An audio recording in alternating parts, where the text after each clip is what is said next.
तो hello friends, क्या हाल चाल। लाइक और सब्सक्राइब कर दो। तो आ चुके हैं हम लोग एकेडमी सर्वाइवल गाइड के एक नए एपिसोड के साथ में। और कुर्सी की पेटियां बांध लो, आराम से बैठ जाओ। अकेले बैठना, हेडफोन हो तो लगा लो, ईयरफोन हो तो लगा लो, मतलब एकदम अकेले में बैठना। ये फ्रेंडली फैमिली नहीं होने वाला है। आई मीन देख तो सकते हो, लेकिन फिर भी अब देखो इसमें बहुत ज़्यादा मज़ा आने वाली है। तो बस शांति में बैठ जाओ। अब बिल्कुल भी वीडियो रोकना नहीं चाहिए, पूरा देख डालो। स्टार्ट करते हैं फिर बिना किसी बकवास के। इस पार्ट की स्टार्टिंग में लूसी बोलती है कि घास की स्मेल वो तुम्हारे दिमाग पे बहुत ठंडा इफेक्ट देती है और तुमको बहुत ज़्यादा शांत कर देती है। केविन के बगल में बहुत सारी घासें हैं और वहाँ से कई सारी घास की सेंट आती रहती है। तो क्योंकि मुझे घास की स्मेल बेकार नहीं लगती है तो मैं उसको आने देती हूँ। लेकिन मेट्स को ये बिल्कुल भी पसंद नहीं है किसी की बॉडी से घास की स्मेल आ रही हो। लेकिन एक लड़की जो कि बचपन से ही घास के बीच में ही बड़ी हुई है, क्या उसके अंदर से घास की स्मेल नहीं आ सकती है? अगर समराइज किया जाए, जब तुम किसी और की बॉडी से उस स्मेल को नोटिस करते हो तो उसको इग्नोर करना या हटाना बहुत ज़्यादा मुश्किल होता है। उसको एडी के अंदर से वही स्मेल आ रही होती है। एडी बोलता है कि यहाँ पर कई सारी चीज़ें करने के लिए हैं, एकेडमी स्टाफ जल्दी आ जाएगा, तो वक्त बहुत ज़्यादा कम है। क्योंकि यहाँ पर मेरे पास में वक्त नहीं है तो मैं तुम्हें सारी सिचुएशन बता रहा हूँ, लेकिन उससे पहले ये बहुत बड़ी प्रॉब्लम हो जाएगी। एटलीस्ट पहले मुझे क्लेबियस और एल्विरा इन सभी लोगों को भी सारी चीज़ें एक्सप्लेन करनी चाहिए। मैंने पहले ही जेनिका को तानिया के पास में भेज दिया है। चलो, क्योंकि अब बारिश रुक चुकी है तो दूसरे लोगों को ढूंढते हैं चल करके। इसको सुन करके लूसी बोलती है कि हाँ, आखिर तुमने क्या कहा। वो एकदम शर्मा रही होती है, एडी की बात सुन ही नहीं रही होती है। एडी बोलता है कि ऑफ कोर्स तुम सुन नहीं रही थी, हैं मेरी बातें ध्यान से सुनो और सारी चीज़ों को अच्छे से याद रखो। तुम डेफिनेटली ही तुमको कमेटी में डिसिप्लिनरी एक्शन के लिए भेजा जाएगा, क्योंकि क्लेबियस और एल्विरा को बहुत ज़्यादा चोट लगी है। तुम्हें माफ़ी मांगनी पड़ेगी। इसको सुनकर के लूसी बोलती है कि क्या माफ़ी, आखिर इसका मतलब क्या है? तो एडी बोलता है कि हाँ, उन लोगों ने तुमको रोकने की कोशिश करी थी। ऐसा लगता है कि एल्विरा ने उन सभी के सभी मैजिक टूल को खो दिया जो कि उसने अपनी पूरी ज़िंदगी भर लगा करके बनाए थे। और लूसी इस पे बोलती है कि नहीं, वो तो उसकी गलती थी, उसने बिना सोचे समझे मुझ पर अटैक कर दिया। एडी बोलता है कि उसी के साथ में क्लेबियस का खून ऐसे बहा जैसे कि एक वाटरफॉल गिर रहा हो। इसको सुनकर के लूसी बोलती है कि लेकिन ये तो उसकी गलती है, उसका खून उसी की वजह से निकला था क्योंकि उसने खुद के ही चोट मार ली थी। जो मैजिक मैंने यूज किया था वो उतना ज्यादा खतरनाक नहीं था। एडी बोलता है कि लेकिन फिर भी तुम्हें माफी मांगनी पड़ेगी। लूसी बोलती है कि नहीं, इवन मेरे लिए। राइटर बताता है कि लूसी के पॉइंट ऑफ व्यू से कि वहां पर जो अटैकर्स थे उन लोगों ने उस पर अटैक किया, लेकिन फिर भी उसने मेहनत करी और उनको किसी को भी मारा नहीं। लेकिन तभी लूसी देख करके कुछ चौंक जाती है, क्योंकि एडी ऐसे जैसे मतलब करता है कि उसने मतलब उम्मीद खो दी है और बोलता है कि अब मैं कुछ भी कर नहीं सकता हूँ। अगर ऐसा होगा, क्योंकि मैं भी इसके लिए रिस्पॉन्सिबल हूँ, तो मुझे खुद ब खुद आकर के एक्सप्लेन करना पड़ेगा। इसको देख करके लूसी एकदम बहुत ज़्यादा परेशान हो जाती है और बोलती है कि हाँ, उसने ऐसे क्यों रिएक्शन दिया। ऐसा लग रहा है अब वो मुझे बहुत ज़्यादा पैथेटिक तरीके से ट्रीट करेगा, लोग मुझे हेट करेंगे। एडी डिसअपॉइंट हो चुका है और घबराते हुए बोलती है कि नहीं ठीक है, मैं माफ़ी मांगूंगी। एडी बोलता है कि बहुत अच्छे, ये बहुत ज़्यादा बुद्धिमानी भरा एक डिसीजन था। फिर से लूसी एडी को देखती है। भाई एडी एकदम चमक रहा होता है और उसी के साथ में उससे घास की स्मेल भी आ रही होती है। एडी बोलता है कि तुमको देख करके ऐसा नहीं लगता है कि तुम्हें कहीं पर चोट लगी है, ये एक अच्छी बात है। एनीवे हम लोग के पास में टाइम नहीं है, तो चलो जल्दी जल्दी चलते हैं। भाई वो कुछ ज़्यादा ही शर्मा रही होती है, हद से ज़्यादा। उसके पैर तक काँप रहे होते हैं, तो पूरे तरीके से काँप रही होती है, इतना ज़्यादा शर्मा रही होती है। और राइटर बोलता है कि जब तुम्हें घास की स्मेल मिलती है तो इवन एक मोमेंट के लिए भी तुम्हारे लिए सांस लेना मुश्किल हो जाता है और तुम्हारी पीठ गर्म होना स्टार्ट हो जाती है। आखिर ये चीज़ यहाँ तक कैसे आई, इसके बारे में सोचा जाए तो जब वो एडी के साथ में पहले कैंप में आराम से सोती रहती थी, उसके साथ में बैठ करके बढ़िया बातें किया करती थी, खाया करती थी और उसी के पैर पे लेट करके सोती थी, उसी के साथ में उसी के बेड में उसके साथ में भी सोया करती थी। पूरे 1 साल के लिए वो कैंप में रही थी, एक साथ एक दूसरे को रब करते हुए, एक दूसरे को छूते हुए। लेकिन इस घास की स्मेल और फिर से उधर से निकल रही होती है, लेकिन वो घास की स्मेल जैसे उसको एकदम अट्रैक्ट कर रही है। तभी वो एडी को पकड़ लेती है और एडी बोलता है कि जेनिका पक्का ही तान्या को ढूंढने में स्ट्रगल कर रही होगी, क्योंकि अब उसका मेरे ऊपर एक और फेवर है, तो मुझे ज़्यादा से ज़्यादा जल्दी चीज़ें ठीक करनी पड़ेंगी। उसके बाद में मुझे जेनिका के लिए कुछ करना पड़ेगा। और लूसी की तरफ में देखता है। लूसी मतलब भाई क्या बता दूँ इस रिएक्शन को, क्या नाम दूँ मुझे खुद नहीं पता है, बस प्यारा प्यारा प्यारा, बहुत प्यारी लग रही होती है। वो बोलती है कि क्या क्या क्या मुझे जाना पड़ेगा। तो एडी उसकी तरफ में देखता है, थोड़ा परेशान होकर के सीन शिफ्ट हो जाता है और फेलिस हॉल का सीन दिखा जाता है। वहाँ पर जिक्स जेनिका से माफ़ी मांग रहा होता है, वहीं पर एल्विरा और क्लेबियस भी होते हैं। और एडी बोलता है कि तो सभी के सभी लोग यहाँ पर जमा हो चुके हैं। तभी एडी कोई चीज़ नोटिस करता है, वहाँ पर लोरेथेल को देखता है और बोलता है कि लोरेथेल आखिर तुम क्या कर रही हो। लोरेथेल वहाँ खड़े शर्मा रही होती है। वो बोलती है कि एक्चुअली जैसा कि एक्सपेक्टेड था, तुम पूरे तरीके से ठीक हो सीनियर एडी। एडी बोलता है कि हाँ सॉरी तुम्हें बिना बात पे परेशान करने के लिए। तो लोरेथेल बोलती है कि नहीं, मैं बिल्कुल भी परेशान नहीं हुई, लॉजिकली बात करी जाए, अगर तुम इसके बारे में शांति से सोचोगे तो ऐसा हो ही नहीं सकता है तुम जैसा इंसान सीनियर एडी वो इतनी ज़्यादा आसानी से मर जाए। जो भी मैजिक इंजीनियरिंग मटेरियल जो भी तुमने मुझसे रिक्वेस्ट करे थे उनमें डेल का आर ग्लास भी आता है, तो फिर मर्चेंट को हमेशा ही शांत और एकदम सोच समझ के डिसीजन लेना चाहिए जब ज़रूरत हो। मैं एकदम पूरे तरीके से शांत थी और हर एक चीज़ को सोच समझ रही थी, है ना जिक्स। इसको सुनकर के जिक्स बोलता है कि हाँ हाँ एकदम सही एकदम सही। लोरेथेल बिल्कुल भी इमोशनल नहीं हुई। लोरेथेल बोलती है कि ऑफ कोर्स तान्या बहुत ज़्यादा सस्पिशियस एक्ट कर रही थी, तो मैंने कुछ मतलब गुस्से में बोला तो था, लेकिन फिर भी मैंने फिजिकली कुछ भी अटैक नहीं किया था, है ना जिक्स। जिक्स बोलता है कि हाँ हाँ एकदम सही बात है।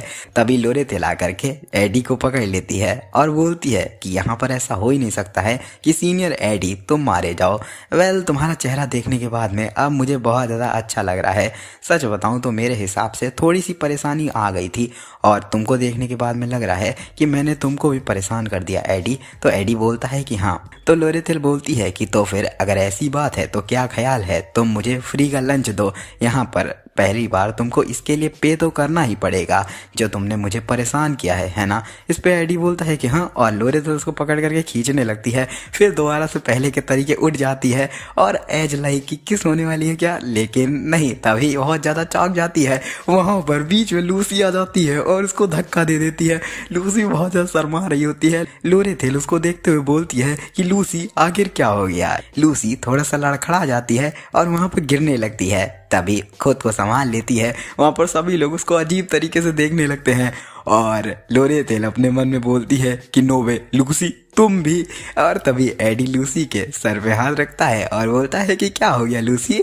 लोरेथेल तो बस अपने तरीके से ये दिखा रही थी कि वो बहुत ज़्यादा परेशान हो गई। मैं तुम्हारे इमोशंस को समझ रहा हूँ, लेकिन ऐसा करने की कोई भी ज़रूरत नहीं है। भाई लूसी बहुत ज़्यादा हद से ज़्यादा शर्मा रही होती है और एडी तभी उसको पकड़ता है। राइटर बोलता है कि नॉर्मली लूसी के एक्शन कभी भी उसकी फीलिंग को नहीं दिखाते हैं, लेकिन एक लड़की जो कि सभी के सभी चीज़ों को खुद ब खुद भाप लेती है, वो मुझे कोई चीज़ कह रही है। जेनिका उसको पकड़ करके खींच लेती है और बोलती है कि ये एक इमरजेंसी सिचुएशन है।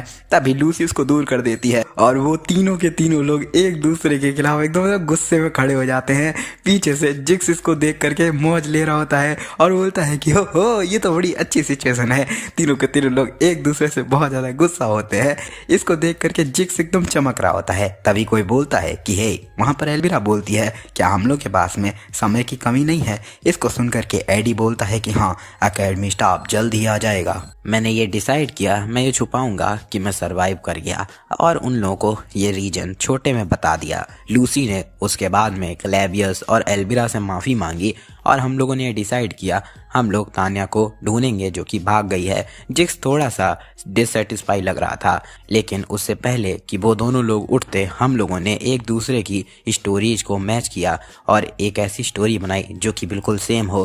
दिखाया जाता है फाइनली वो जो बंदा होता है फाइनली अपनी आंखों खोल लेता है और एडी अपने मन में बोलता है कि उससे पहले कि ये पता चले कि मैं जिंदा हूँ मुझे यहाँ से जल्दी गायब होना पड़ेगा। सीन शिफ्ट होकर के दिखाया जाता है एकदम से क्लेबियस अपनी आंख को खोलता है और बोलता है कि हाँ अभी क्या हुआ, मेरी बॉडी सभी के सभी घाव ठीक हो गए, क्या ये मैजिक की वजह से है। और ऊपर की तरफ में देखता है, वहां पर ऊपर एल्विरा होती है जो कि इसको देख रही होती है। इसको देख करके वो बहुत तेज से चिल्लाता है क्या। तो एल्विरा बोलती है कि हे तुम इतनी तेज क्यों चिल्ला रहे हो, पागल क्लेवियस कहीं के। क्लेवियस उठ जाता है और बोलता है कि क्या क्या मैं मर चुका हूँ, आखिर ये क्या चल रहा है। वेल, जिस तरीके से मुझे चोट लगी थी ये बिल्कुल भी सरप्राइजिंग नहीं होगा कि मैं मर चुका हूँगा। तभी एल्विरा उसको एकदम से बालों से पकड़ती है और पीछे खींचती है और बोलती है कि एकेडमी स्टाफ जल्दी आ जाएगा, तो तुम ये कह सकते हो कि तुमने ही लूसी को रोका है। क्लेवियस इस पे बोलता है कि क्या मैंने, आखिर मैं उस मॉन्स्टर को कैसे ही रोक सकता हूँ। इसको सुन करके एल्विरा शांत हो जाती है और अपने मन में बोलती है, एक एल्केमिस्ट के तरीके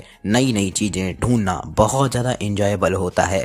लूसी ने पहले क्लेवियस के घाव को ठीक किया और हम लोगों से माफी मांगी। उसी के साथ में लोरेथेल ने यह प्रॉमिस किया वो ये जो भी चीजें हुई हैं उनके लिए फी पे करेगी, जिनको भी जितना नुकसान हुआ है। इवन एड रोड टेलर, उसके शब्द सच में आज के दिन बहुत ज़्यादा अनएक्सपेक्टेड चीज़ें हुई और उसको लिटाते हुए बोलती है कि बस यहाँ पर थोड़ी देर के लिए आराम करो। क्लेवियस बोलता है कि आखिर यहाँ पर चल क्या रहा है, फिर शांति में लेट जाता है और बोलता है कि ये चीज़ दोबारा कहना ऐसे होगा जैसे कि मैं दोबारा से सारी चीज़ों को शुरुआत से कह रहा हूँ। लेकिन जिसने की लूसी को रोका वो मैं नहीं था, बल्कि वो एड रोड टेलर था। अंत में मैं इवन उससे जीत भी नहीं पाया। इसको सुन करके एल्विरा बोलती है कि क्लेवियस, और अपने मन में बोलती है कि लेकिन यहाँ पर एक ऐसी चीज है जो कि मैंने नई खोज करी है। क्लेवियस बोलता है कि हाँ, जिंदगी एक कचड़े की जैसी है, बिल्कुल स्टूपिड। ऑफ कोर्स अब तुम मुझे दोबारा से डांटोगी क्योंकि मैं बहुत ज्यादा शिकायतें कर रहा हूँ। तो एल्विरा बोलती है कि नहीं, तुम ठीक बोल रहे हो। इसको देख करके क्लेवियस बहुत ज्यादा चौंक जाता है। एल्विरा बोलती है कि हाँ, ये दुनिया सच में मजाक से कम नहीं है। राइटर बोलता है कि एल्विरा को बहुत कुछ कहना था लेकिन उसने सिंपली क्लेवियस के शब्दों के साथ में एग्री किया। उन दोनों ने अपने सर को आसमान की तरफ में किया और उस रात को देखा जो कि आसमान में बहुत ज़्यादा खूबसूरत लग रही थी। वहाँ पर तारे थे जिनके के बारे में उनको कभी भी नहीं पता था कि वो लोग ऊपर चमक रहे हैं, टिमटिमा रहे हैं और नीचे अपनी सुंदर सी रोशनी को बिखेर रहे हैं। सीन शिफ्ट हो जाता है, दिखाया जाता है तानिया वहाँ पर भाग रही होती है, एकदम से गिर पड़ती है और उठते हुए बोलती है कि पैर तुम चलो प्लीज, मैं रेस्ट नहीं कर सकती हूँ। कोई मुझे पक्का ही पीछे से चेज कर रहा होगा। अगर मैं पकड़ी गई, सच में नहीं, मैं पकड़ी नहीं जा सकती हूँ। उसी के साथ में मुझे जो मेरे भाई के लिए मर्डर के चार्जेस लगे हैं उनको भी हटाना पड़ेगा। मुझे सच ढूंढना पड़ेगा। राइटर बोलता है कि अनफॉर्चुनेटली कोई भी नहीं है जो कि तानिया को ढूंढ रहा है, क्योंकि किसी को लगता ही नहीं है अब कि तानिया ने ही एडी को मारा है। वो अपने मन में बोलती है, एब्सोल्युटली मैं पकड़ी नहीं जा सकती हूँ। राइटर बोलता है कि प्लीज कोई जाओ, उसको पकड़ो और ये जो वो अपने ही मन में जो अपोनेंट बना करके रखी है और उससे लड़ रही है उसको अब फाइनली खत्म करे। लेकिन ऐसा हो ही नहीं सकता है, ऐसा कोई भी रास्ता नहीं है। बस Tania road Taylor stay strong. Scene shift होकर के दिखाया जाता है जहां पर कोई बोलता है कि एड रोड टेलर की मौत का इंसिडेंट इन्वेस्टिगेशन वो फाइनली कंक्लूजन पर आ चुका है। हम लोगों ने थॉटोग्राफी मैजिक का यूज किया ताकि हम लोग सीन को पूरे तरीके से कंफर्म कर पाएं, लेकिन फिर भी हम लोग परफेक्टली उस सीन को दोबारा से नहीं बना पाए। लेकिन जो विटनेस थी जेनिका फेलेबर, उसने जो भी बताया था सारी चीजें उसके साथ में मैच हो रही थी। जो वेसल था रोड टेलर फैमिली का, उसने एडी पर अटैक किया था अपने चाकू का यूज करके। इसके बाद में एडी उसी क्लिप से नीचे गिर गया था। ये चीज पूरे तरीके से कंफर्म हो चुकी है। जो वेसल्स थे रोड टेलर फैमिली के, जो कि उस समय पर कल्प्रिट लग रहे थे, उनको एकेडमी बेसमेंट में जेल में डाल दिया गया है। लेकिन ये जो पनिशमेंट है वो जल्द ही रॉयल पैलेस में ट्रांसफर करनी पड़ेगी, इसलिए हम लोगों को वहाँ पर सच को रिपोर्ट करना पड़ेगा। मेरे हिसाब से एडी की मौत बेसिकली कंफर्म हो चुकी है। हम लोगों को सारे के सारे सच को एक साथ ऑर्गेनाइज करना पड़ेगा और उसको रॉयल पैलेस में रिपोर्ट करने के लिए तैयार करना पड़ेगा। इसको सुनकर के सामने से टीचर बोलता है कि ठीक है, मैं सारी चीज़ें सही तरीके से ऑर्गेनाइज कर दूंगा। सामने से प्रिंसिपल ओवेल बोलते हैं कि एकेडमी को सारी की सारी चीज़ों का कंक्लूजन जल्दी ही निकालना पड़ेगा, चाहे जो भी हो, क्योंकि हम लोग के पास में ज़्यादा वक्त नहीं है। सिर्फ और सिर्फ एक स्टूडेंट की मौत का इन्फ्लुएंस वो जितना सोचा था उससे कहीं ज़्यादा था। लूसी बहुत ज़्यादा शॉक हो गई थी जब उसको ये पता चला कि एडी की मौत हो चुकी है। इस वजह से वो अपने बज़क मोड पर चली गई और उसी के साथ में रात में ही सभी के सभी स्टूडेंट को वहाँ से निकलना पड़ा। वो पक्का ही एक ऐसा स्टूडेंट था जिसका कि बहुत सारे लोगों पर बहुत बड़ा इन्फ्लुएंस था, एड रोड टेलर, है ना। लेकिन अंत में लूसी को सेकेंड ईयर के combat faculty top student student Clavius Northern Dale के द्वारा रोक लिया गया। फाइनली चीजें अपने अंत पर आई और लूसी हम लोगों को रोज गार्डन में शांति में बैठी हुई मिली और उसको सिक्योर कर लिया गया। इसको सुन करके ओबेल बोलता है कि क्या वो इतना ज़्यादा कैपेबल था, इनक्रेडिबल। हम लोगों को उसको एकेडमी में अच्छे पुरस्कार देने चाहिए और लूसी के लिए हम लोग एक डिसिप्लिनरी कमेटी खोलेंगे जहां पर सारी की सारी चीज़ें सुनी जाएंगी और उसका भी रिजल्ट निकाला जाएगा। दिखाया जाता है वहां पर वाइस प्रिंसिपल होती है सिल्वेनिया एकेडमी की, वो अपनी लूसी को देख रही होती है और बताती है कि हम लोगों को इंजर्ड स्टूडेंट क्लेवियस और एल्बिरा की तरफ से पिटीशन मिले थे और अगर डैमेज की बात करी जाए जो कि इस इंसिडेंट से हुआ, पहला तो 3rd फ्लोर का आउटर दीवार जो कि तानिया रूथ टेलर का कमरा था, उसके सामने वाली दीवार, उसी के साथ में ऑफिस हॉल का एंट्रेंस, रोज मैरी गार्डन का फ्लोर, बस इतना ही। वैसे ऐसा नहीं कहा जा सकता है कि ये बहुत ज़्यादा कम है, लेकिन कंपेयर किया जाए ऑफिस हॉल ऑक्यूपेशन इंसिडेंट से ये उससे बहुत ज़्यादा कम है। ये पनिशमेंट बहुत ज़्यादा कम में भी ख़त्म हो सकती थी अगर सिर्फ और सिर्फ यहाँ पर एक और चीज़ होती। उसको देख करके लगता ही नहीं है जैसे कि उसने जो भी किया है उसको उसके लिए थोड़ा सा भी पछतावा है।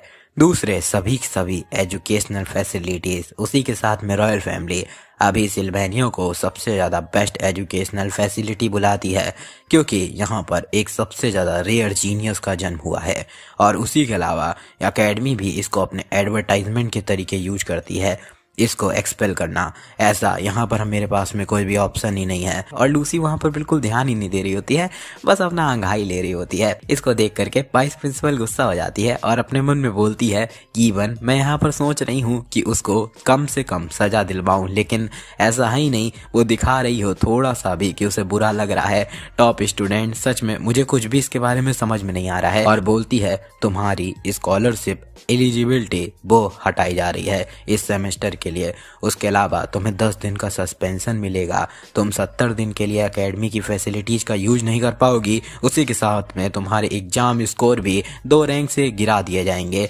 उसी के साथ में तुम्हारी ऑफिस हॉल में रहने की एलिजिबिलिटी भी हटाई जाती है और अपने मन में बोलती है कि भले ही ये बहुत ज़्यादा हैवी पनिशमेंट लग रही हो, लेकिन स्कॉलरशिप का मतलब लूसी के लिए कुछ भी नहीं है क्योंकि ग्रॉकेट स्कॉलरशिप एसोसिएशन पहले ही उसकी पूरी की पूरी ट्यूशन फीस पे कर चुका है। लूसी बोलती है कि ठीक है मैं एक्सेप्ट करती हूँ और वाइस प्रिंसिपल अपने मन में बोलती है कि इवन उसके 2 ग्रेड्स रैंक भी कम हो जाएगी, लेकिन फिर भी जिक्स जो कि 2nd रैंक पे है वो उससे फिर भी बहुत ज्यादा दूर रहने वाला है। उसी के साथ में वो स्कूल की कोई भी फैसिलिटी पहले ही यूज नहीं करती है, तो इसका मतलब ये है कि ये पनिशमेंट लूसी के लिए बिल्कुल भी मैटर ही नहीं करती है। लेकिन तभी पीछे से कोई बोलता है कि 1 मिनट रुकिए। दिखाया जाता है बेले माया, वो बोलती है कि मैं यहाँ पर सभी के सभी मेड्स की चार्ज हूँ, हेड मेड। मैं यहाँ पर एक विटनेस के तरीके आई हूँ, मुझे माफ करिएगा आपको बीच में इंटरप्ट करने के लिए, लेकिन मेरे स्टेटमेंट को एक बार दोबारा से सुनिएगा। ये डिसिप्लिनरी मैटर ये बिल्कुल भी कुछ भी काम ही नहीं आएंगे। ये ऐसी पनिशमेंट है जिससे कि लेडी लूसी को ये लगेगा ही नहीं कि उन्होंने कुछ भी गलत किया है। इस वजह से मैं आपको ये रेकमेंड करती हूँ कि आप पनिशमेंट के कंटेंट को थोड़ा सा एडजस्ट कर दें। तभी इसको सुन करके लूसी चिल्लाने लगती है रुको रुको रुको, नहीं नहीं नहीं, मैं जल्दी जल्दी जो पुराना वाला डिसिप्लिनरी प्लान है उसको तुरंत ही साइन करना चाहती हूँ।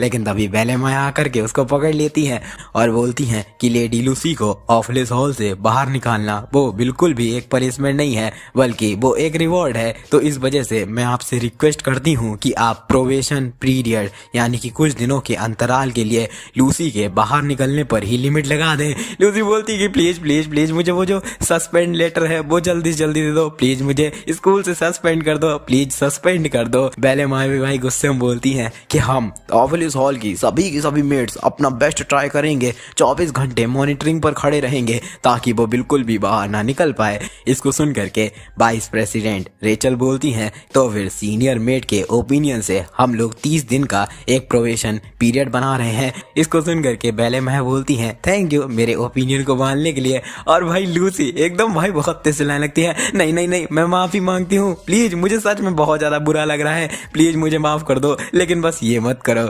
लेकिन तब ये बेले माया बोलती हैं लेडी लूसी अब मैं आपको अपनी एबिलिटी दिखाऊंगी ये पक्का करने की कि तुम बिल्कुल भी यहाँ से बाहर ना निकल पाओ।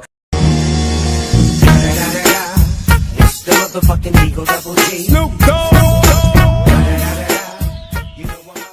और वहां से जाने लगती है और फिर सीन शिफ्ट होकर के दिखाया जाता है उसी गुफा का सीन जहां पर एडी बोलता है तो फिर अब जो लूसी है प्रोबेशन पीरियड के नीचे जाने वाली है। जो पनिशमेंट है सच में बहुत ज़्यादा कम है, लेकिन मुझे पता है लूसी को ऐसा लग रहा होगा जैसे कि वो मरी जा रही है। तो जेनिका बोलती है कि हाँ वैसे ये मेरे हिसाब से इस वजह से होगा क्योंकि एल्विरा और क्लेवियस ने वही कहा जो कि तुमने उनसे कहने के लिए कहा था, और एक सूप देती है और बोलती है कि ये बीफ स्टू है जो कि मैं बचपन से ही बनाती आ रही हूँ। मैं पक्के तरीके से कॉन्फिडेंट हूँ कि ये अच्छा बना होगा। इसको सुन करके एडी तालियां बजाने लगता है और जेनिका बहुत ज़्यादा खुश हो रही होती है। एडी बोलता है कि यहाँ पर जिस समय पर अब स्टूडेंट काउंसिल प्रेसिडेंट के इलेक्शन जल्द ही आने वाले हैं तो 3 फैक्टर हैं जो कि मुझे सबसे ज़्यादा परेशान कर रहे हैं। पहली प्रिंसेस फोनिया, जो कि ऐसा लगता है उन्होंने पूरे तरीके से अपना काउंसिल प्रेसिडेंट बनने का जो ख्वाब है वो पूरे तरीके से खो दिया है। उसके अलावा तान्या रोड टेलर, जो कि प्रिंसेस फोनिया के खिलाफ खड़ी होनी चाहिए थी, वो अभी गायब है। उसी के अलावा रोड टेलर फैमिली के दोनों वेसल्स केडेक्स एंड नॉक्स वो दोनों के दोनों अकेडमी में बंधे हुए हैं। मैंने ये सारी की सारी चीजें इस वजह से करी थी ताकि क्रैपन रोड टेलर मेरे मौत की खबर सुने, उसके बाद में मेरे बारे में सोचना पूरे तरीके से बंद कर दे। लेकिन क्योंकि चीजें बहुत ज्यादा ट्विस्ट हो गई इस वजह से केडेक्स और नॉक्स वो मेरे मर्डर के चार्जेस से अकेडमी में अभी भी अरेस्ट हैं। मुझे उन लोगों को छुड़ाना पड़ेगा ताकि वो लोग किसी तरीके से क्रैपिन के पास में जा करके ये बता पाए कि मैं परमानेंटली अब मारा जा चुका हूँ। सिर्फ और सिर्फ तभी मुझे अपने सेकुलेशन से फाइनली छुटकारा मिलेगा। मेरे पास में सच में बहुत ज़्यादा चीज़ें हैं करने के लिए। जेनिका बोलती है क्योंकि तुम एक नोबल यंग मास्टर हो ड्यूक फैमिली के, तो फिर तुम ऐसी चीज़ों में बिना चाहते हुए इन्वॉल्व हो जाते हो, भले ही तुम्हें फैमिली से निकाल दिया गया है। मैं सिर्फ और सिर्फ गाँव की एक लड़की हूँ जो कि फार्मिंग का काम किया करती थी, तो मुझे नहीं पता है कि आखिर तुम्हारी ज़िंदगी कैसी है। इस वजह से मैं तुम्हें सही तरीके से कंफर्ट नहीं दिला सकती हूँ। ऐसा एक्ट करना जैसे कि मैं हर चीज़ जानती हूँ और तुमसे कहना कि चीयर अप रहो, सच में ये चीज़ अब मुझे ऐसा लग रहा है कि जो भी मैंने कहा था वो सब कुछ मीनिंगलेस था और ऐसा नहीं लगता है कि मैं सिंसियरली इस चीज़ को कह रही थी। इस पे एडी बोलता है कि तुम मुझे बिना इतना ज़्यादा डीपली सोचे हुए भी कंफर्ट दे सकती हो, तुमने मेरी बहुत ज़्यादा मदद करी है इतने समय तक। इसको सुनकर के जेनिका बोलती है लेकिन फिर भी मैं ये चाहती हूँ कि तुम बिल्कुल भी परेशान ना हो। मैं कुछ ज़्यादा ही लालची हो रही हूँ, लेकिन फिर भी मैं चाहती हूँ कि यहाँ पर ऐसा कभी भी ना आए जिसमें कि तुम्हें मुश्किल हो। इसको देख करके भाई एडी शर्माना स्टार्ट कर देता है और वहाँ पर ऑकवर्ड सा माहौल बन जाता है, मतलब प्यारा माहौल बन जाता है।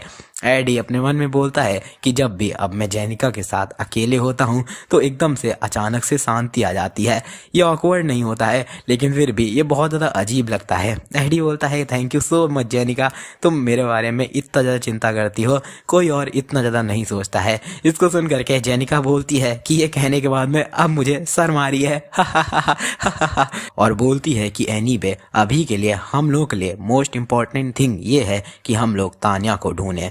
मुझे नहीं पता है कि आखिर वो कहाँ पर है, क्या कर रही है, लेकिन मुझे पक्का पता है तुम्हें भी इसके बारे में बहुत ज़्यादा चिंता हो रही होगी। एडी बोलता है कि यहाँ पर एक जगह है जिसके के बारे में मुझे लगता है कि वो वहाँ पर गई होगी और अपने मन में बोलता है पहले जब मैंने तान्या को देखा था तब मैं बहुत ज़्यादा सरप्राइज हो गया था क्योंकि जिस तरीके से मुझे वो याद थी वो बिल्कुल भी वैसी दिख नहीं रही थी। तान्या एक बहुत ज़्यादा स्ट्रॉन्ग फियरलेस प्राउड लड़की है, लेकिन फिर मैंने अपनी खुद की दोनों आंखों से ये कन्फर्म किया सच में तान्या बहुत ज़्यादा टफ है। मुझे पक्का पता है कि वो अभी पूरे तरीके से ठीक होगी और कहीं पर अपने फ्यूचर की प्लानिंग कर रही होगी जैसा कि वो हमेशा करती है। कॉन्फिडेंट और एलिगेंस के साथ में दिखा जाता है तान्या पूरे तरीके से डिप्रेस बैठी होती है और रो रही होती है और बोलती है कि मैंने कभी भी अपने भाई को मारने का आदेश नहीं दिया। इसको देख करके प्रिंसेस बोलती हैं कि उससे पहले कि तान्या यहाँ पर आती मुझे एड रोड टेलर की मौत की खबर पहले ही पता चल चुकी थी क्योंकि मुझे एडी के साथ में अपने कॉम्प्लिकेटेड रिलेशन खत्म करने थे। इस वजह से मैंने ज़्यादातर जो भी काम था उन सभी को कैंसिल कर दिया था एडवांस में ही और मैं बस एक वक्त का इंतजार कर रही थी जब मैं जा करके उससे प्रॉपरली बात कर पाऊँ। सिर्फ और सिर्फ एक दिन बचा था लेकिन उससे पहले ही एड रोड टेलर की मौत हो गई। अगर सिर्फ और सिर्फ मैं एक दिन पहले पहुंचती तो फिर ये चीज़ें नहीं हुई होती, लेकिन मेरा गर्व, मेरा बेकार का गर्व उसने मुझे ये करने से रोक दिया। वो गोल जिसके लिए मैं लगातार तैयारी कर रही हूँ और हर एक रिसोर्स को जमा कर रही हूँ जब से कि मेरा इनरोलमेंट हुआ है, वो है स्टूडेंट काउंसिल प्रेसिडेंट बनना सिल्वेनिया के अंदर में। भले ही ये रॉयल फैमिली की ताकत से कंपेयर किया जाए तो ये बहुत ज़्यादा कमज़ोर है, लेकिन फिर भी ये मुझे इतनी ताकत देगा कि मैं खुद की इस इंडिपेंडेंट सिल्वेनिया टेरिटरी में बहुत ज़्यादा ताकतवर हो जाऊं। मैं फिर कोई ऐसी नहीं रहूँगी जो कि सिर्फ और सिर्फ रॉयल फैमिली की थर्ड प्रिंसेस के दम पर रिलाय करती है। और उसके बाद में जब मुझे सिल्वेनिया के अंदर में खुद की स्टूडेंट काउंसिल प्रेसिडेंट की पोजीशन मिल जाएगी, तब मैं रॉयल फैमिली के बैकग्राउंड का ना यूज करते हुए बल्कि अपनी खुद की पोजीशन का यूज करते हुए रोड टेलर फैमिली की डार्कनेस, उसी के साथ में रॉयल फैमिली सबसे डील कर पाऊंगी। और अब मुझे पक्का पता है कि मैं कोई एक ऐसी इंसान नहीं हूँ जिसके की पास में ताकत होनी चाहिए।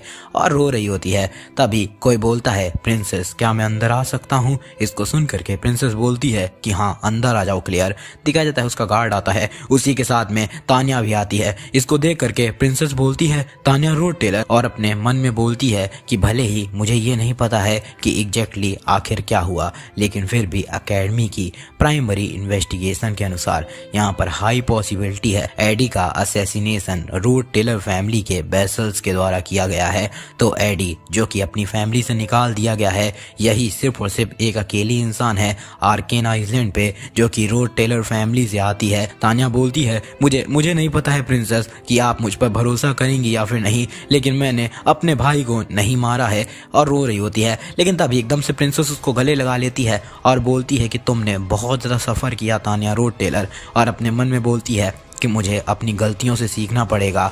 अब से चलो कोई दोबारा से गलती नहीं करते हैं, सिर्फ और सिर्फ रोड टेलर फैमिली के नाम को देख करके।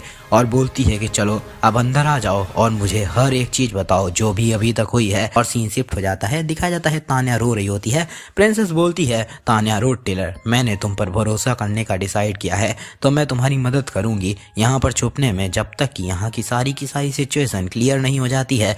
इसको सुनकर के तान्या बोलती है, thank you so much princess Poniya, आपका मुझ पे कर्ज है। इसको सुन करके प्रिंसेस बोलती है कि नहीं, ये कोई ऐसी चीज़ है जो कि मुझे करनी चाहिए थी। अब तुम यहाँ पर शांति में रह सकती हो जब तक कि सिचुएशन शांत नहीं हो जाती है। और अपने मन में बोलती है, ये एक ऐसी लड़की है जो कि बहुत ज़्यादा सॉफ्ट है, किसने ही सोचा था कि मैं इससे पॉलिटिकल फाइट में लड़ने वाली थी। तभी कोई बोलता है, प्रिंसेस यहाँ पर रिसेप्शन रूम में एक गेस्ट आया है। इसको सुन करके फोनिया बोलती है, ठीक है मैं आ रही हूँ। और अपने मन में बोलती है कि मेरा असली अपोनेंट वो तान्या नहीं है बल्कि कोई और है। और गेट को खोलती है, दिखाया जाता है सामने से लोरेथिल बोलती है कि आखिर तुम कैसी हो? वैसे एडी की मौत सच में बहुत ज़्यादा शर्म की बात थी, लेकिन फिर भी हम लोगों को एकेडमी के प्लान्स को तो आगे बढ़ाना ही पड़ेगा, है ना प्रिंसेस फोनिया? इसको सुन करके फोनिया बोलती है कि तो आखिर तुम यहाँ पर क्यों आई हो मुझसे मिलने के लिए? और अपने मन में बोलती है कि एकेडमी की पॉलिटिकल सिचुएशन जो कि अभी पूरे तरीके से कैओस के अंदर है, सिर्फ और सिर्फ एक इंसान है जिसने कि पूरे तरीके से इस सिचुएशन को एनालाइज किया होगा और पूरे तरीके से समझा होगा, वो है लोरेथिल कैचलन। और लोरेथिल बोलती है कि मैं बस ये जानना चाहती हूँ कि आखिर तुम तान्या को क्यों छुपा रही हो। मतलब भाई इस बंदी का प्लान कुछ अलग ही चलता है, मतलब ये ऐसा समझ लो ये पहले मूव में जीतने को सोचती है, समझ रहे हो? अलग गजब बंदी है यार। और सीन शिफ्ट होकर के दिखाया जाता है जहाँ पर लूसी एकदम बहुत ज्यादा बोर हो रही होती है और लेटी हुई होती है, बोलती है प्लीज कोई मुझे मार दो। और एकदम दिखाया जाता है अभी भी 29 दिन बचे होते हैं, उसका जो अंतराल है उसको खत्म होने में 3 घंटे पहले का सीन दिखाया जाता है, जिससे पहले लोरेथिल प्रिंसेस फोनिया से मिलने के लिए गई थी। दिखाया जाता है वहां पर जो एडी का टाइगर स्पिरिट होता है वो एडी पर अटैक करता है। एडी उससे फाइट कर रहा होता है और अपनी कॉम्बैट को भी अच्छे से बढ़ा रहा होता है। वो तीनों तरफ से अटैक करता है, लेकिन एडी फाइनली उसको भी रोक देता है। इसको देख करके मग एडी की तारीफ करना स्टार्ट कर देता है और एडी भाई बहुत बैडस लग रहा होता है। इसकी बॉडी सच में गजब है। और उसका वो लायन वाला स्पिरिट बोलता है कि चलो आज के लिए यहाँ पर रुक जा, जाते हैं यंग मास्टर एडी, मैं सच में बहुत ज़्यादा सरप्राइज हुआ ये देख करके कि तुम एक मेज हो लेकिन फिर भी क्लोज कॉम्बैट में बहुत ज़रा अच्छे हो। ऐसा लगता है तुम बहुत लंबे समय से अच्छी खासी ट्रेनिंग कर रहे हो। इसका नाम बताया जाता है रेसिया होता है। इसको सुनकर के एडी बोलता है कि ये तुम्हारी वजह से है, क्योंकि तुम फाइट करने के लिए बहुत ज़्यादा अच्छे हो। मग बहुत ज़्यादा छोटा है, उसके अलावा अगर मैं मेरिल्डा से फाइट करूंगा वो एकदम इम्पॉसिबल होगा। इसको सुनकर के रेसिया बोलता है कि लेडी मेरिल्डा से फाइट करना वो आपके लिए और भी ज़्यादा बेनिफिशियल होगा। तो एडी पुशअप लगाते हुए बोलता है कि वो बड़ी सी भेड़िया सच में वो मुझे डायरेक्ट इस जिंदगी से ख़त्म ही कर देगी। इसको सुनकर के रेसिया बोलता है कि वैसे हाई रैंकिंग के जो भी स्पिरिट होते हैं वो अपने फॉर्म को जैसे चाहे वैसे चेंज कर सकते हैं, इसी वजह से वो आर्केन आइलैंड पर कहीं पर भी जहाँ चाहे वहाँ पर घूम सकते हैं। एडी बोलता है कि अब मुझे बहुत ज़्यादा मुश्किल लग रही है, क्योंकि जब भी कोई स्टैट्स 15 तक पहुँच जाते हैं उसके आगे उनको इम्प्रूव करना बहुत ज़्यादा मुश्किल हो जाता है। अगर मुझे अपने स्टैट्स 15 के आगे बढ़ाने हैं तो फिर मुझे कोई हिडन क्वेस्ट क्लियर करना पड़ेगा, लेकिन अभी मेरे पास में बहुत काम है। पहले मुझे मिड टायर मैजिक को मास्टर करना पड़ेगा, उसके बाद में शायद से मैं कोई स्पेशल एबिलिटी को सीख करके अपने स्टैट्स को बढ़ा सकता हूँ। लेकिन फिर भी मुझे अपनी ग्रोथ से कभी भी सेटिस्फाई नहीं होना चाहिए, हमेशा ही ग्रो करते रहना चाहिए। तभी सामने देख करके चौंक जाता है। सामने लोरेथिल भाई अपनी आंखों से मजा उड़ा रही होती है और बोलती है कि ओ मेरी ये जो सामने रेयर सीन था, मेरी आंखें उसका मजा ले रही थी। मुझे पता है अकेले रहना दम घुटा सकता है, लेकिन फिर भी जब तुम्हें मौका मिले तो तुम्हें रेस्ट कर लेना चाहिए। इसको सुनकर के एडी बोलता है अच्छा ऐसी बात है। एक्चुअली मैं सच बताऊं तो फिर मुझे फॉरेस्ट से ज़्यादा यहाँ पर कंफर्टेबल लग रहा है। मुझे यहाँ पर खाने, कपड़ा, उसी के साथ में रहने का हर तरीके की मदद मिल जा रही है। इस पे लोरेथिल बोलती है सीनियर जेनिका की वजह से। एडी बोलता है कि हाँ ज़्यादातर उसी की वजह से। तो लोरेथिल बोलती है तो तुम अभी यहाँ पर स्पिरिट्स के साथ में ट्रेनिंग कर रहे थे है ना? और एकदम से आंख मारती है, उसको पकड़ लेती है और बोलती है तो फिर इसका मतलब ये है कि स्पिरिट हर एक चीज को देख सकते हैं। और एकदम पकड़ लेती है आराम से। और देखो भाई क्या बता दूं, अरमान भाई के टच हो रहे होते हैं। इसको देख करके मग एकदम चिल्लाना चालू कर देता है, इमरजेंसी इमरजेंसी। लोरेथिल इस पे हंसना स्टार्ट कर देती है। एडी पूछता है कि आखिर तुम क्या करने की प्लानिंग कर रही हो?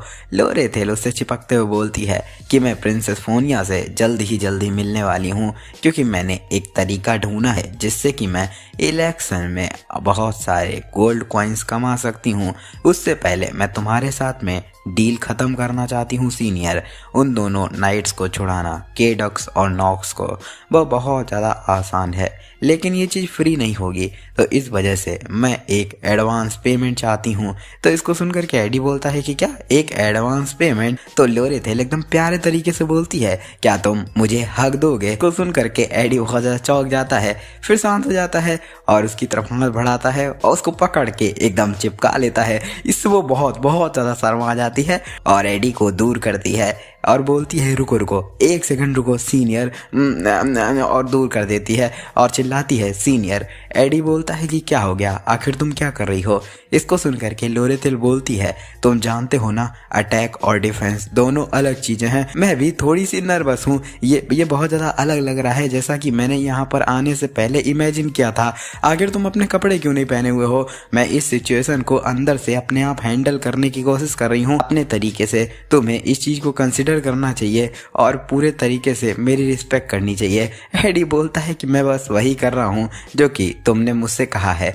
इस पे लोरेथिल बोलती है कि हाँ ये भी ठीक हो सकता है, लेकिन धीमे धीमे मैं यहाँ पर आई हूँ क्योंकि मैं एडवांस में ही तुम्हारा जवाब सुनना चाहती हूँ। क्या तुम्हें वो वक्त याद है?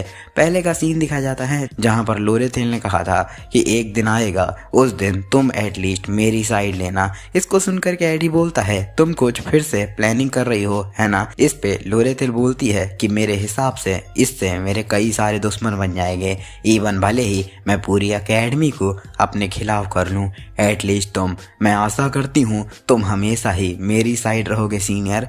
और देखो ये जो बकायदा आदमी है हमारा एडिटर, इसको बता रहा हूँ कसम से मारूंगा पटक करके भाई, बहुत बकायद है। मतलब देखो अब तुम लोग ये समझ लो कि अब फैमिली फ्रेंडली कंटेंट नहीं रह गया है। जब तक मैं था ना तो मैं एडिट करता था तो भाई अच्छे से नॉर्मली होता था एडिट, ना कोई बकायदी वाली चीज़ नहीं लगाता था। लेकिन भाई ये बहुत हरामखोर है। मतलब इससे मैं इतना मना किया हूँ लेकिन मानता नहीं है, कुछ ना कुछ बकैती करता ही रहता है। तो भाई अपने रिस्क पे देखा करो वीडियो। वेल ये तो मैंने लगभग पूरा एडिट ही किया है, इसमें कुछ चीज़ें हैं जो वो बीच में घुसेर ही देता है बिना कुछ के भी। तो भाई आगे से के लिए मैं बता दे रहा हूँ। तो ये जो आपसे जो वीडियो आने वाले हैं ना, अकेले देखो, क्योंकि भाई कुछ नहीं पता ये कब क्या लगाया दे रहा है, समझ रहे हो। तुम्हें जूते चप्पलों से मरवा सकता है ये बहु बकैत आदमी है, ठीक है, सीधी बात, नो बकवास। और प्रेजेंट टाइम का सीन दिखा जाता है जहाँ पर प्रिंसेस बोलती है, तो आखिर तुम यहाँ पर मुझे देखने के लिए क्यों आई हो। इसको सुनकर के लोरेथिल बोलती है कि मैं यहाँ पर ये पूछने के लिए आई हूँ कि आखिर तुम तान्या को क्यों छुपा रहे हो। पहले का सीन दिखाया जाता है, वो पुरानी चीज़ याद करती है, उसको याद करते हुए अपने मन में बोलती है कि अगर देखा जाए तो फिर वो रेजिडेंशियल एरिया की तरफ में भाग करके आई थी, तो यही एक जगह है जहाँ पर वो जा सकती है, क्योंकि एकेडमी अभी तक ये पता नहीं कर पाई है कि आखिर वो कहाँ पर है। तो मुझे पक्का पता है कि तान्या यहीं पर है। प्रिंसेस फोनिया बोलती है कि लेकिन आखिर मिस लोरेथिल मिस तान्या को पहले तो ढूंढ ही क्यों रही हैं। इसको सुनकर के लोरेथिल अपने मन में बोलती है, प्रिंसेस अपने एक्सप्रेशन छुपाने में बहुत ज़्यादा अच्छी है, लेकिन सारी की सारी चीज़ें मेरे हाथों में ही हैं। और बोलती है कि मैं ये कहूँगी कि यहाँ पर कुछ पर्सनल चीज़ें हैं जो कि मैं उसको देना चाहूँगी। और जैसा कि आपको पता ही है योर हाइनेस, मैं बहुत ज़्यादा अपॉर्चुनिस्टिक पर्सन हूँ, और दूसरे लोग जो कि मुझसे ताकतवर होते हैं मैं उनके खिलाफ बहुत ज़्यादा वीक एक्ट करती हूँ। लेकिन जब मुझे कोई अपने से कमज़ोर इंसान दिखता है तो फिर मैं उसके खिलाफ जितना ज़्यादा बुरा से बुरा कर सकती हूँ वो करती हूँ। इस पे प्रिंसेस बोलती है कि रोड टेलर फैमिली उसके पास में इतनी ताकत है कि इवन रॉयल फैमिली भी उससे केयरफुल रहती है, लेकिन फिर भी तान्या जो कि उसकी हायर है तुम्हारे हिसाब से वो बहुत ज़्यादा कमज़ोर है तुम्हारे लिए। आखिर इसका मतलब क्या है लोरेथिल। इसको सुन करके लोरेथिल बोलती है कि मैं रोड टेलर फैमिली को खुद से नहीं छू सकती हूँ, लेकिन क्योंकि अब मेरे पास में ये कंट्रोल है कि मैं इकोनॉमी को अपने हिसाब से चला सकती हूँ, तो इससे मुझे ये फ़ायदा मिलता है। इसी वजह से तान्या आफ्टर ऑल मेरे लिए कमज़ोर है।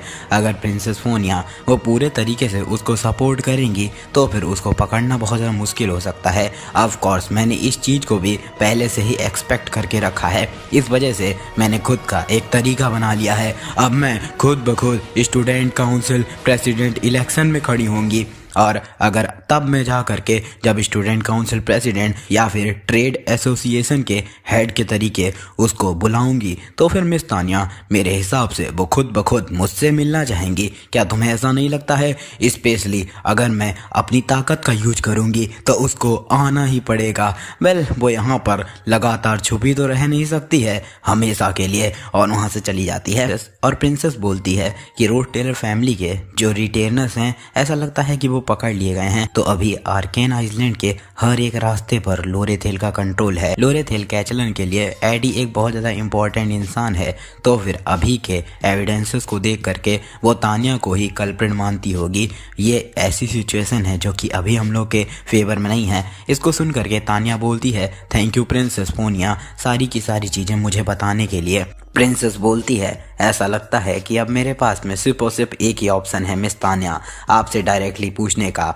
अगर आपने एड रोड टेलर के असैसिनेशन का ऑर्डर नहीं दिया तो फिर आखिर कौन ही हो सकता है जिसकी वजह से ये सब हुआ है। इसको सुन करके तान्या बोलती है कि वो मेरी वजह से। इस पे फोनिया फिर से बहुत ज़्यादा चौंक जाती है। तान्या बोलती है केडेक्स और नॉक्स सिल्वेनिया में मेरी मदद करने के लिए आए थे ताकि वो लोग मुझे सपोर्ट कर पाएँ, और वो इंसान जिसने की ऑर्डर दिया था वो था रोड टेलर फैमिली का हेड क्रैपिन रोड टेलर। पिताजी कभी भी एडी पर बिल्कुल भी अटेंशन नहीं देते थे, लेकिन अचानक से उनका ये डिसीजन पक्का ही इस वजह से होगा क्योंकि मैंने अपने लेटर में ब्रदर के बारे में अपडेट दी थी। तो फिर वो इंसान जिसकी की वजह से एडी का इतना ज़्यादा बेकार अंत हुआ वो मैं ही हूँ। इसको सुनकर के फोनिया बोलती है कि मैं इसको क्राइम नहीं बुलाऊंगी। तान्या बोलती है कि लेकिन फिर भी मैं यहाँ पर बिना कुछ करे बैठी नहीं रह सकती हूँ। फोनिया बोलती है तो फिर आखिर तुम क्या करने वाली हो? तान्या बोलती है कि यहाँ पर ये है Sylvania, land of the learnings. Brother brother Eddie ने मुझे ये दिखाया कि अगर एक इंसान गिव अप करने पर मना कर दे तो फिर एक इंसान कितना ज़्यादा चेंज हो सकता है। वो रास्ता जिससे कि मैं सरवाइव कर सकती हूँ वो ये होगा कि मुझे एड रूट टेलर के मर्डर का जो भी सच है उसको बाहर निकालना पड़ेगा। मैंने डिसाइड कर लिया है, मैं अब स्टूडेंट काउंसिल प्रेसिडेंट इलेक्शन में खड़ी होंगी। इसको सुनकर के फोनिया बोलती है कि ये फिर भी आसान नहीं होने वाला है, तुम्हें पहले ही किसी को मारने के ऊपर एक्यूजेशन लगा दिया गया है। इसको सुनकर के तानिया बोलती है कि हाँ ये सही बात है, ये आसान नहीं होने वाला है, लेकिन वो लोग जिन्होंने जब मैं अकेली थी तब मेरी मदद करी थी, उसी के साथ में मेरे भाई की वजह से मैं यहाँ पर डरपोकों के तरीके बैठे हुए कुछ भी नहीं कर सकती हूँ, मुझे आगे बढ़ना ही पड़ेगा। इसको सुनकर के प्रिंसेस बोलती हैं तो फिर क्या मुझे अभी ऑफिशियली डिक्लेयर कर लेना चाहिए कि मैं मिस तानिया आपको सपोर्ट कर रही हूँ। इसको सुनकर के तानिया बोलती है योर हाइनेस आखिर आप मेरे लिए इतना सब क्यों कर रही हैं। इसको सुनकर के फोनिया बोलती है किसको ही पता, क्योंकि मेरे ऊपर भी एक कर्ज है एड रूट टेलर का जो कि मैं उसको रीपे नहीं कर पाई थी। सीन शिफ्ट होकर के दिखाया जाता है एक लड़की जो कि बोलती है मैंने सभी के सभी नेसेसरी सबमिट करने वाले डॉक्यूमेंट सब के सब यहाँ पर ले आई हूँ, तो अब आप स्टूडेंट काउंसिल प्रेसिडेंट इलेक्शन भी लड़ने वाली हैं, उसी के साथ में आप यहाँ पर चीफ भी हैं। मैंने ये भी सुना है कि मिस तानिया भी इलेक्शन में खड़ी होने वाली हैं और यहाँ पर बातचीत हो रही है कि प्रिंसेस फोनिया वो ऑफिशियली कुछ ही समय में उसको सपोर्ट करने वाली हैं, लेकिन अभी तानिया के ऊपर एडी को मारने का इल्जाम लगा हुआ है तो फिर अप्रूवल रेटिंग वो बिल्कुल भी फेवरेबल नहीं लग रही हैं। लेकिन चीफ लोरेथेल आप बहुत सारे काम पर्सनली कर रही हैं, इवन अब आपने सोना भी कम कर दिया है और अब आप प्रेसिडेंट भी बनने वाली हैं, क्या ये इवन पॉसिबल भी है इतने सारे काम को एक साथ करना। लोरेथेल बोलती है क्या तुम नेसेसरी क्वेश्चन के अलावा और सब चीज़ें पूछना बंद करोगी। इसको सुन करके वो भी बोलती है कि सॉरी मुझे माफ़ करिएगा, मैं जा करके इनको सभी को सबमिट कर देती हूँ जा करके। और राइटर बोलता है एड रूट टेलर की मौत हो चुकी थी, उसी के साथ में सिल्वेनिया एकेडमी के स्टूडेंट काउंसिल प्रेसिडेंट इलेक्शन वो भी स्टार्ट हो चुके थे। लोरेथेल बोलती है कि ये पॉइंटलेस क्वेश्चन का कोई भी फायदा नहीं है क्योंकि तुम्हें सारी की सारी चीज़ें खुद ब खुद पता चल जाएंगी। राइटर बोलता है कि जो सिनेरियो वो पूरे तरीके से जो टूट रहा था वो अब लोरेथेल के हाथों में है, हर सेकेंड बहुत ज़्यादा तेजी से बीत रहा था। सीन दिखाया जाता है लूसी बहुत ज़्यादा खुश होकर के उछलती है, फिर एकदम से शांत हो जाती है और बहुत ज़्यादा परेशान हो जाती है और पूछती है कि बाय द वे आखिर कितने दिन बचे हुए हैं। इसको सुन करके वहाँ पर मेड बोलती है कि अभी 27 दिन बचे हुए हैं। ओ हाँ, लेकिन जो डिसिप्लिनरी प्रपोजल था वो कल ही अप्रूव हुआ है। ऐसा लगता है कि एकेडमी पर बहुत ज़्यादा वर्कलोड था, इस वजह से प्रोसेस थोड़ा सा डिले हो गया। इसको सुनते ही लूसी बहुत ज़्यादा परेशान हो जाती है और बोलती है कि अच्छा ऐसी बात है। वो मेड बोलती है कि एडमिनिस्ट्रेटिव वर्क हमेशा ही ऐसा ही होता है, चलो हम लोगों को कल से सारे के सारे दिनों को रिकाउंट करना चाहिए। तो अभी भी 29 डेज बचे हुए हैं। इसको सुनते ही लोरेथेल एकदम सदमे में चली जाती है। राइटर बोलता है कि हाँ लेकिन टाइम कुछ लोगों के लिए तेज से बिल्कुल भी नहीं जा रहा है, उनके लिए पल पल घंटों के बराबर है। इसी के साथ में इस चैप्टर का एंड होता है। तो वेल बताना कैसा लगा एपिसोड, मिलेंगे नेक्स्ट एपिसोड में। उसी के साथ में बता दूँ थोड़ा टाइम लग गया क्योंकि मैंने जो नेक्स्ट वीडियो है उसका बहुत सारा काम कर दिया है। तो जो surviving in the romance fantasy novel मानवा है उसके अभी तक के जितने भी चैप्टर आए हैं उन सभी को मैं एक ही वीडियो में अपलोड करने वाला हूँ, ठीक है। तो अच्छा खासा बड़ा वीडियो आने वाला है, 25 चैप्टर हैं। अब देखते हैं 25 चैप्टर में कितना बड़ा वीडियो बनता है। जितना भी बनेगा मैं अपलोड कर दूंगा। मिलेंगे नेक्स्ट एपिसोड में। Till then tata, take care, bye bye.